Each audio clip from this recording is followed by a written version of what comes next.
day 2 of building oneprompt.com to $1 million ARR. I realized that in the previous video, I haven't mentioned the current marketing strategy that we're using. Again, probably not going to expand on that too much right now, but we have a waitlist opened and the launch will be on the April 16th.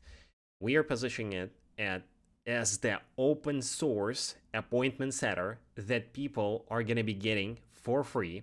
So they will get into the open source part of our one prompt and they can install all the setters, all the settings themselves. Or if they do not want to use it, if they were not able to install all the open source materials themselves and figure it out, obviously we're going to be charging them $197 a month plus the setup fee. Now, very important point to make is that it's not truly open source because we are obviously using Go High Level, we are using the retail, which are not the open source platforms. When I say the open source appointment setters that we have that are free, it basically means that we are going to be releasing all of the source files, source codes, the snapshots, and the templates for the people to install. Now, the biggest of them is obviously our operating system. With all honesty, I realistically don't think that 9 out of 10 people will be able to install it themselves because we're going to be, releasing this to the public GitHub, okay? And the way everything works is obviously we're having our operating system, we're having the trigger dev for the schedule task on the backend, we are having the end-to-end, and we're having the Supabase plus the Go High Level as a snapshot. So we will release the Go High Level snapshot with all the workflows that are needed. We will release the GitHub interface. We will release the trigger dev tasks, which, by the way, I have no clue how to export and what to do with that, but it's probably sitting on the GitHub, so we can share that publicly.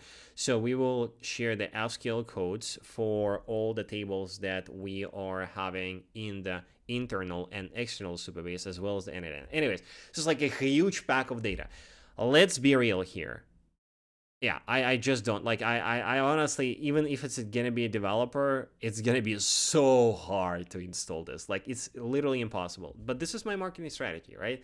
So we're not hiding anything, and it's gonna be truly free. So if there's a person who is broke, don't want, to buy shit, he can just get in, spend 2 months trying to install, and run it themselves. So not relying on us and not paying us the money. Now, are people going to do that? I don't think so. So what's the point? The point is that the people who are going to be opting in for the open source are actually going to be grateful for us releasing it for free because, let's be real, we've spent a lot of money and time deploying it. And the fact that we release the source code for free and all the templates means something. Even though I'm telling you that it's going to be very hard for them to install it, realistically, I mean, it is free. So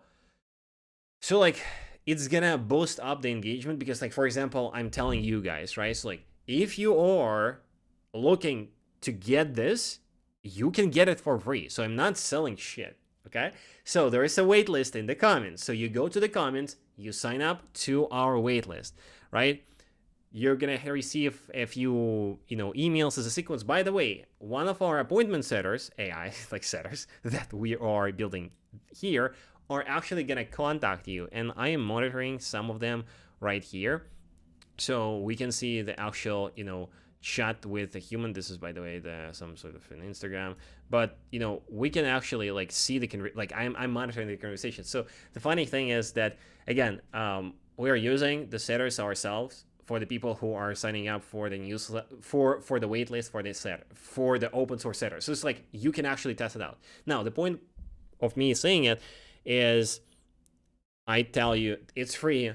The chances of you subscribing to the waitlist are higher because it's free. So you will have all the data. So you subscribe, okay? You wait. Then on the release, I am going to be giving you the access, so you will go in, you will see how cool it is, you will try to install it yourself. Obviously, you will fail, and then I'm gonna say, look, just forget the shit. Pay us $197 a month, and we're gonna build it for your client, and then you go and sell it for $1,000 to $4,000. Right? So this is kind of like a funnel, and again, it's not only about the waitlist. This is how I am planning to scale this just further, because as I was mentioning in the previous video, I'm not sure how we're going to be doing with the ads and how we're going to self-liquidate the budget spent, because again, it's still a lower ticket service. We would need to charge some sort of a setup fee for that, which I'm not sure what is it going to be, but regardless. Now, more on this later, probably in the next videos. I wanted to mention what we are currently working on. Now, for the past, like yesterday and today, we are adding the follow-up feature for our setters. Now,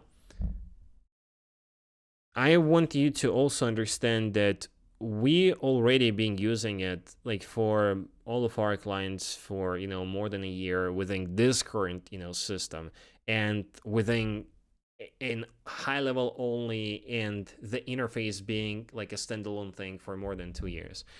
But we're like kind of for this new open source thing, we are rebuilding everything. So like we are rebuilding everything, and this is why it takes so long, and we are working, I don't know, like 15 hours a week. 15 hours a week must be nice.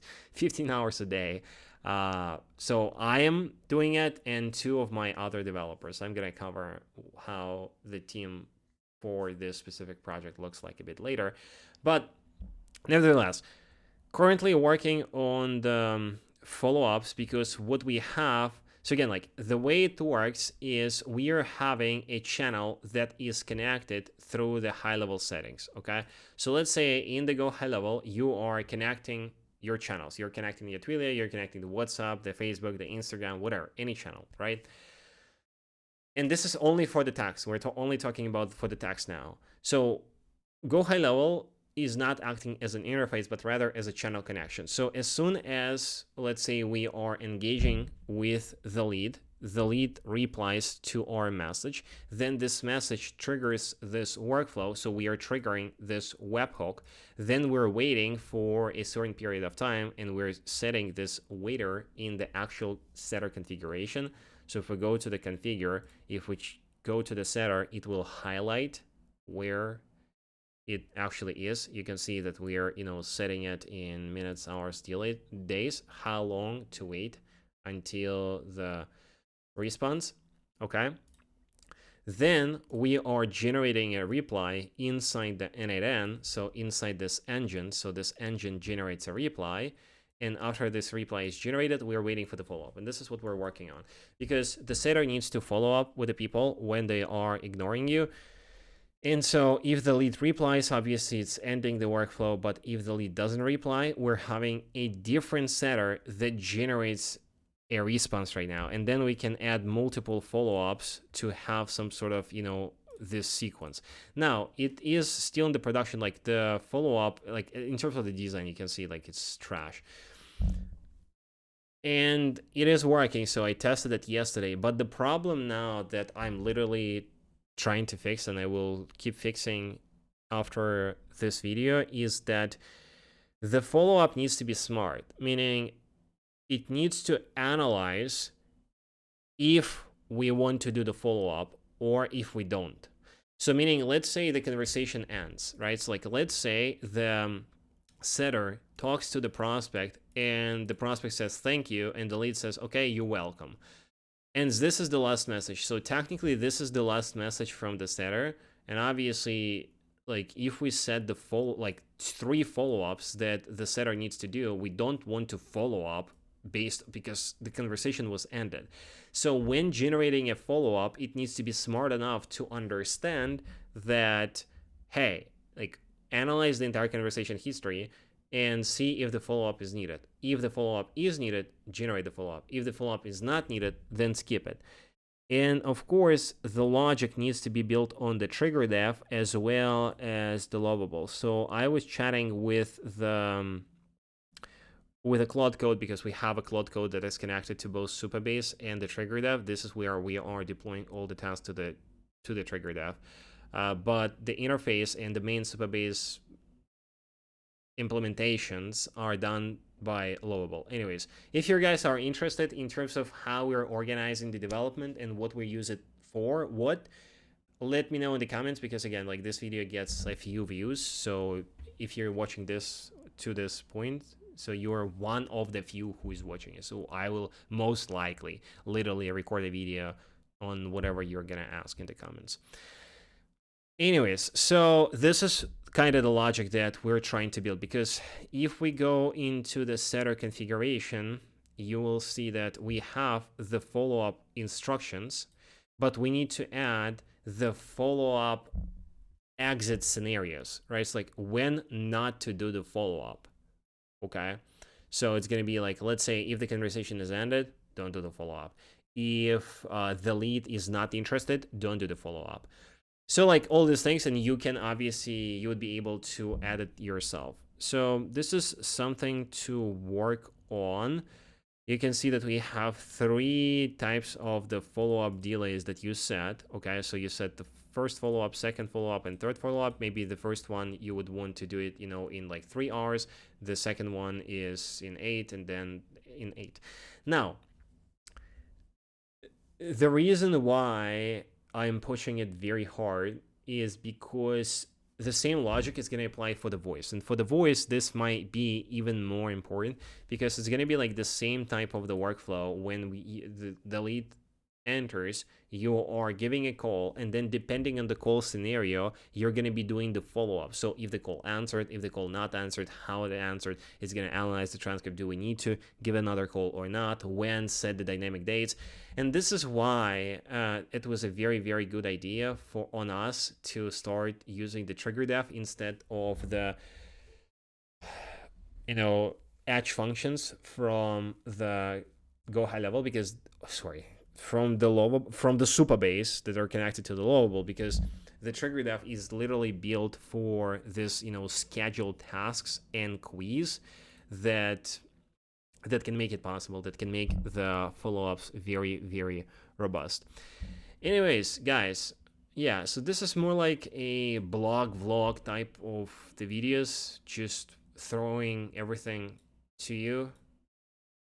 If you have any questions, let me know. We'll keep you updated. By the way, again, I think I haven't mentioned that. So I did launch a waitlist on my LinkedIn, as well as on the YouTube. So this is where we're getting the people from. I haven't posted on my newsletter yet.